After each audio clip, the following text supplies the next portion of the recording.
Ladies and gentlemen, let me tell you something that might just set you free today. We are living in a time where kindness is mistaken for weakness and availability is confused with desperation. Oh yes, I'm gonna go there. See, some of y'all are giving away VIP access to people who shouldn't even be in the parking lot of your life. You keep smiling when you should be silent. You keep saying yes when your peace is screaming no.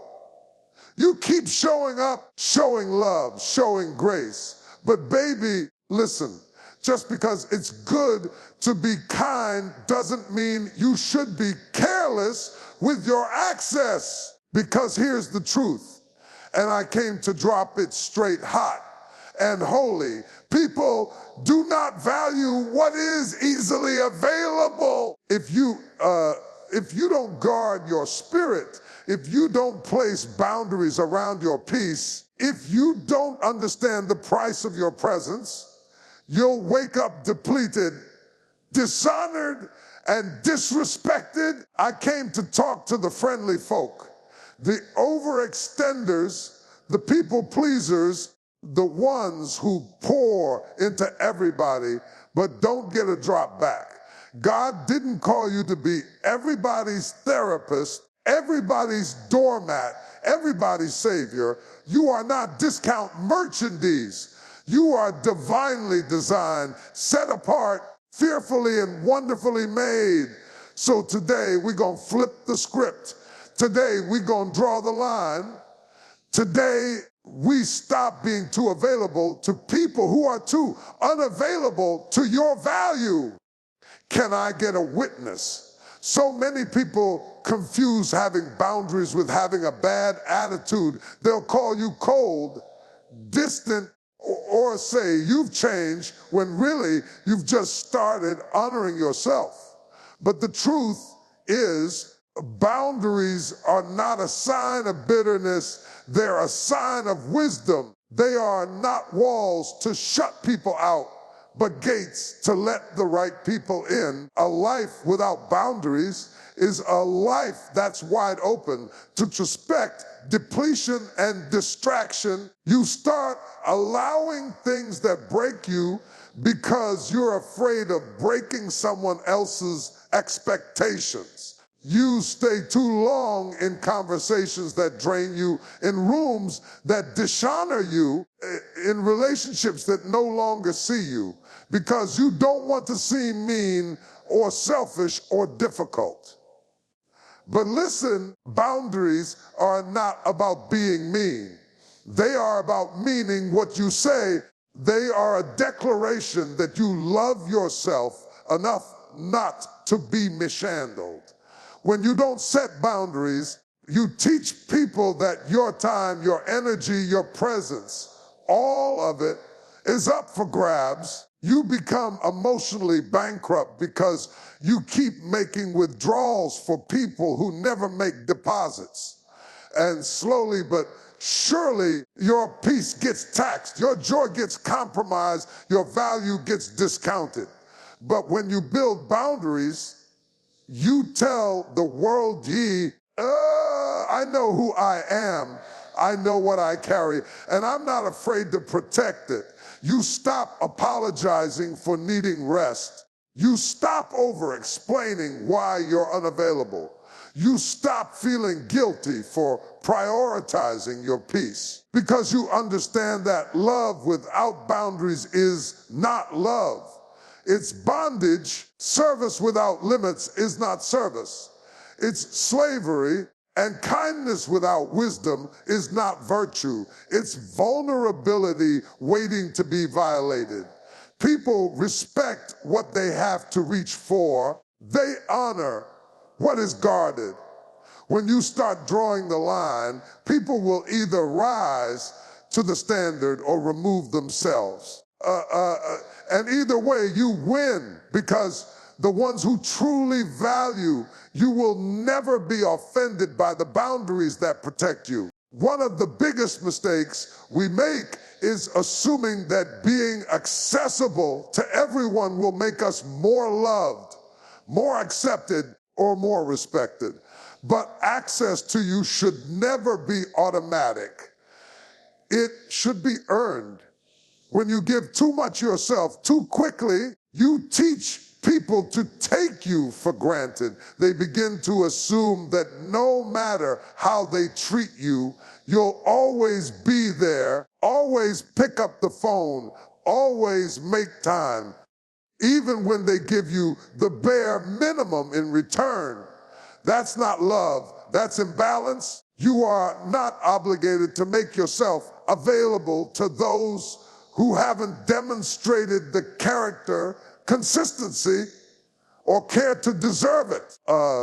Just because someone wants your attention doesn't mean they're worthy of your presence.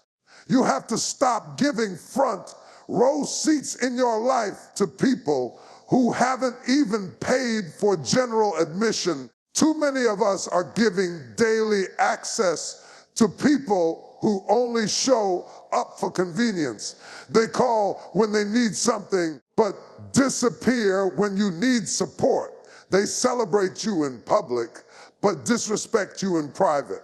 They want your wisdom, your prayers, your time, but they won't invest theirs in return.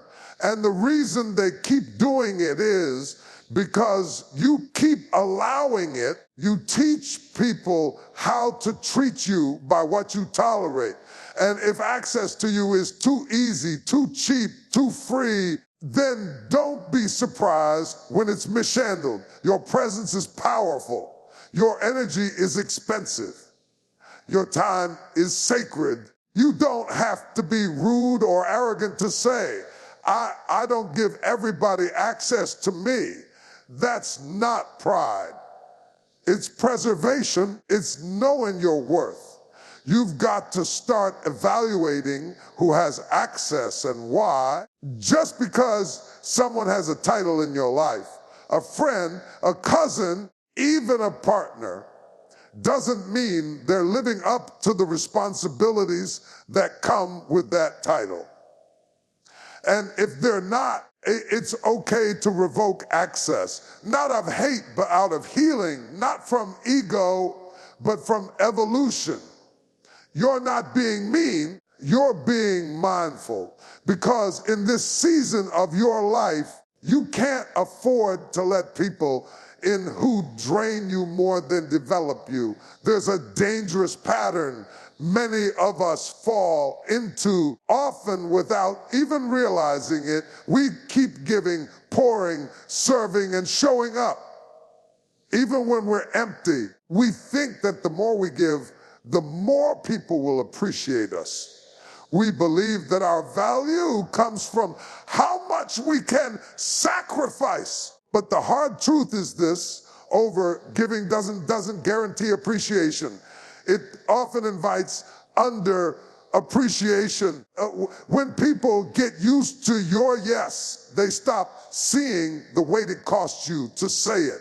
When you're always available, always helpful, always saying, I got it, they start assuming that you don't need anything in return. They begin to expect your generosity like it's their right instead of recognizing it as a gift. You keep bending over backward for people who won't even lean forward for you. You stay up late listening to problems they created for themselves, praying prayers they don't even believe in, showing up when they wouldn't even return a call if the roles were reversed. And the sad part is they don't see your love as sacrifice. They see it as your job. They take your kindness for granted because it's become their convenience. But giving without limits doesn't make you a better person. It makes you an easier target. Every time you ignore your own needs to meet someone else's, you're sending a message that your well-being is optional. And trust me, People will take you at your silence. There comes a time when you have to pause and ask yourself, why am I giving so much to people who give so little back? Why do I feel guilty setting boundaries around my energy? Why do I feel the need to earn love through sacrifice? That's not love, that's self-abandonment. Real relationships, whether romantic, platonic, or professional, are built on mutual respect and reciprocity. When you give out of love, it should be met with gratitude, not entitlement. But if you keep overextending yourself, you'll end up bitter, exhausted, and resentful, not because of who they are, but because of what you allowed. You are not a vending machine that exists to serve everyone else's needs while neglecting your own. You are not called to be depleted just so others can be comfortable. You can still be kind and say no. You can still serve and choose rest. You can still be compassionate without becoming a casualty, because the moment you stop over-giving is the moment you start reclaiming your peace. And those who truly care about you won't be offended by your limits. They'll respect them. There is something sacred about your presence, something powerful, something healing, something that shifts the atmosphere when you walk in the room. But if you don't recognize the value of your presence, you'll waste it on people and places that were never meant to carry it. You'll show up for folks who wouldn't cross the street for you. You'll pour into situations that keep leaking because they were never meant to hold what you carry. You have to learn how to preserve your presence. Not everyone deserves to experience the full version of you. Not everyone should have access to your time, your thoughts, your energy, or your emotional labor. When you start treating yourself like you're common, other people will too. Too many of us have been taught to be everywhere for everyone, and it's killing our peace. You don't have to attend every invite. You don't have to respond to every message. You don't have to explain your every move. Being present isn't just about being physically in a space. It's about investing your spirit, your mind. When you take and your heart into something and you can't afford to keep investing in what doesn't give a return, you need discernment about where you go, who you're around, and what you allow to sit at your table, because every environment is not worthy of your energy. Every conversation is not worth your opinion. Every crisis is not your assignment. Preserving your presence means choosing purpose over popularity. It means being okay with not being everywhere, not being liked by everyone, not being available on demand. It's knowing that your life is not a community playground for people to come and go as they please. It's realizing that who you are carries weight, and that weight deserves honor. Stop shrinking to make others comfortable. Stop showing up people who never notice when you're gone. Stop making yourself the solution to problems you didn't cause. Sometimes the most powerful thing you can say is nothing at all. Sometimes the greatest gift you can give is distance. And sometimes the strongest move you can make is to walk away. When you protect your presence, you protect your peace, your purpose, your progress. And the people who really see you, who truly value who you are, won't demand constant access to you. They'll appreciate whatever piece of you they receive, because they understand that presence is a privilege, not a guarantee. You're not being distant. You're being deliberate. You're not being cold. You're being careful, and that's not selfish. That's stewardship. There comes a point where you have to ask yourself, what is the cost of being liked? What are you sacrificing just to stay agreeable, just to keep the peace, just to make sure nobody is uncomfortable? Too many people are walking around drained, not because of what life is doing to them, but because of what they keep allowing in the name of being nice. You smile when you want to cry. You say yes while your soul is screaming no. You keep giving chances, keep being the bigger person, keep showing grace to people who haven't earned your space, all because you don't want to be seen as difficult, cold, or selfish. But being liked is not worth being empty. It's not worth carrying other people's expectations while your own needs go unmet. People will always want access to the version of you that makes their lives easier. They love the helper, the listener, the fixer, the encourager, but who is checking on you, who's pouring into you while pour into everyone else. Being liked often comes at the cost of authenticity. You start shrinking your truth so you don't offend. You start hiding your exhaustion so you don't disappoint. You keep showing up with a full plate for people who wouldn't even bring a fork if the roles were reversed. And the dangerous part is the more you give without boundaries, the more people assume you don't have any, the more you make yourself available, the more invisible your needs become. There is nothing wrong with being kind. There is nothing wrong with being generous. But kindness without self-awareness becomes self-destruction. You don't owe anyone your peace. You don't owe anyone your constant agreement. You are allowed to say no without explanation. You are allowed to take up space without guilt.